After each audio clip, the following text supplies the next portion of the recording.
నమస్కారం. కశ్మీర్లో 2 రోజుల క్రితం ఉగ్రదాడి జరిగింది. దానికి నిరసనగా మన మదనపల్లి ముస్లిం ప్రజలందరూ ఈరోజు నిరసన కార్యక్రమం చేపట్టినాం.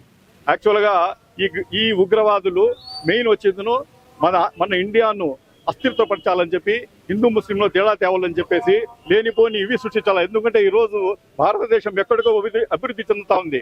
దానికి పక్క దేశం వాళ్ళు ఓర్చుకోలేక, వాళ్ళు మనతో పోటీ పడలేక ఏదో రకంగా దీన్ని అస్థిరపరచాలనే ఉద్దేశంతో ఆడ ఉగ్రవాదులను ఉడిసిగలిపి ఒక పర్యాటకులు కశ్మీర్లో పోయింటే వాళ్ళ మీద అటాక్ చేసినారు.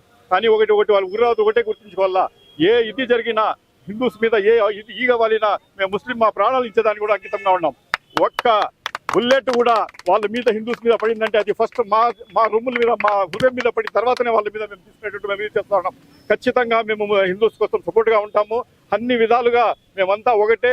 ఇండియన్స్లో ఉండే వాళ్ళు ప్రతి భారతీయుడు, హిందూ కానీ, ముస్లిం కానీ, క్రిస్టియన్ కానీ ప్రతి ఒక్కరూ ఒకటే. మా మీద ఎవరైనా అటాక్ చేస్తామంటే మేము కలిసికట్టుగా ఖచ్చితంగా వాళ్ళకి ఎదుర్కొంటాము. అన్ని రకాలుగా ఇప్పుడు ఏ ప్రభుత్వం ఉందో, ప్రధాని నరేంద్ర మోడీ గారు ఉన్నారు, ఆ ప్రభుత్వం ఉందో ఖచ్చితంగా మేమందరూ దానికి సపోర్ట్గా నిలబడతా ఉన్నాం. మొన్న కూడా ఒక మీటింగ్, ఆల్ పార్టీ మీటింగ్ జరిగింది. నిన్న మా వైఎస్ఆర్సీపీ పార్టీ కూడా ఒక స్టాండ్ తీసుకునింది. ఖచ్చితంగా మేము కూడా ఏ డెసిషన్ మన ఇండియాను అస్థిరపరిచేదానికి ఎవరైనా ఇది చేస్తే దాని మీద అటాక్ చేసేదానికి ఏ గవర్నమెంట్ ఏ డెసిషన్ తీసినా మేము కట్టుబడి ఉంటాము. ఖచ్చితంగా మా సపోర్ట్ కూడా వాళ్ళకు ఉంటుంది. ఇండియన్స్ ఒకటే. వీళ్ళందరూ గుర్తించుకోవాలా, హిందూ ముస్లిం డివైడ్ చేసి దీన్ని చేయాలనుకుంటా ఉంటే ఈ పాకిస్తాన్ వాళ్ళకు ఇదే ఒక గుణపాఠం. వాళ్ళకు ఏ శిక్ష పడినా మేము ముందుండి కూడా మేమే ముందుండి వాళ్ళ మీద శిక్ష చేస్తాను కూడా మేము చేస్తాం. కాబట్టి ఖచ్చితంగా ఈరోజు మేము చేయడం ఏమంటే ఇది ఒక ఇది పెట్టినాము, మొత్తం ర్యాలీస్ చేస్తాం. ఇంకా కూడా ఫర్దర్గా కూడా ఎవరెవరు దీనికి బలిపశువు అయినారో, ఎవరెవరు దీనికి చనిపోయినారో వాళ్ళకందరికీ, వాళ్ళ ఫ్యామిలీస్కు ప్రతి ఒక్కరికి వచ్చిందనో ఖచ్చితంగా గవర్నమెంట్ సహాయం చేయాలా. ప్లస్ వాళ్ళు దేవుడిని కూడా మేము అదే కోరుకున్నాము. ఈరోజు మసీదులో కూడా అదే కోరుకున్నాం. వాళ్ళ ఫ్యామిలీస్కు దేవుడు ధైర్యం ప్రసాదించాలని కూడా కోరుకున్నాము. ఇంకా మీదట ఇట్లా ఇన్సిడెంట్ పునరావృతం కాకుండా చర్యలు తీసుకోవాలని చెప్పేసి గవర్నమెంట్ కూడా మేము కోరుకుంటున్నాము. ఎల్లప్పుడూ మేము ఖచ్చితంగా ఇప్పుడు రూలింగ్ పార్టీ ఏది ఉందో, ప్రధాని నరేంద్ర మోడీ ఉంటారో వాళ్ళకి సపోర్ట్గా మేము అందరూ నిబడతామని తెలియజేసుకుంటాం. నమస్కారం.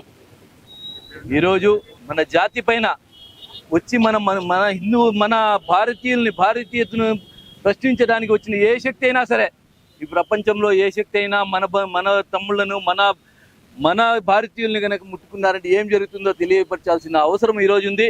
సారే జహాన్ సే అచ్చా హిందూ సీత హమారా అన్నాం. అటువంటి టైంలో ఇలాంటి వ్యక్తులు వచ్చి ఇక్కడ చిచ్చు పెట్టి మతం అడిగి చంపడం అనేది ఇంతటి దారుణం ఎక్కడే కానీ లేదు. టెర్రరిజం అనేది ఎవరికి మంచి, ఎవరి బంధువు కాదు, ఎవరి మతము చూడదు. టెర్రరిస్టే. అట్లా వాడిని ఎక్కడైనా వెతికి చంపుతామని చెప్పి ప్రధానమంత్రి మోడీ గారు చెప్పారు. దానికి మేమందరము, మా పార్టీ తరపున కాదు, మా మతం తరపున కాదు, ప్రతి ఒక్కరూ భారతీయులం అందరము దానికి సపోర్ట్ చేస్తూ ఈరోజు మేమందరము కేంద్రం వెనకాల ఉన్నాం.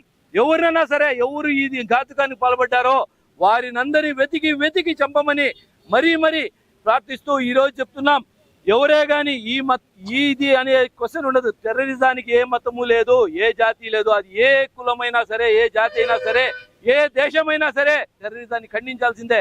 వీళ్ళు వచ్చి మన దేశంలో మన గడ్డ పైన వచ్చి చంపిపోయారంటే వారు ఎక్కడ దాక్కున్నా కూడా చంపి మళ్ళీ తీసుకురావాల్సిందిగా కోరుకుంటూ, ఏ నిర్ణయమైనా సరే కేంద్ర ప్రభుత్వానికి మా తరఫున మా అందరి సపోర్ట్ ఉంటుందని చెప్పి తెలియజేసుకుంటూ, వాళ్ళు చనిపోయిన కుటుంబాలకు ప్రగాఢ సానుభూతిని తెలుపుకుంటూ ఇది ముగిస్తున్నాం.